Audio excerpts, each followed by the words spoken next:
It is official. The UK is in recession, and it's not just any recession. It's a fall of 20.4% in gross domestic product in the second quarter alone, so over the lockdown period.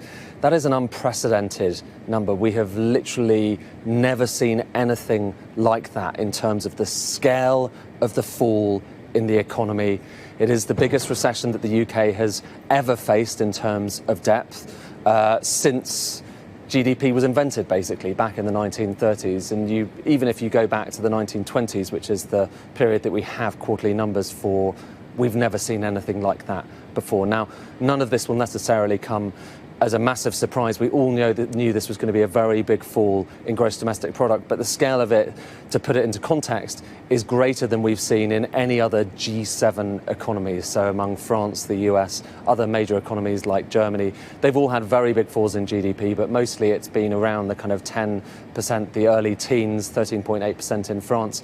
20% is far greater than that, and that's what we've just received from the ONS. So it is a recession. That is a kind of relatively arbitrary term in economics to say that any period of where you have 2 quarters of contraction, and we had minus 2.2 in the first quarter, and now it's minus 20.4, is a recession. But as I say, this is unlike any recession we've ever seen in British or indeed global history. And that's for a couple of reasons. Obviously, the depth of it, the scale of it is absolutely enormous.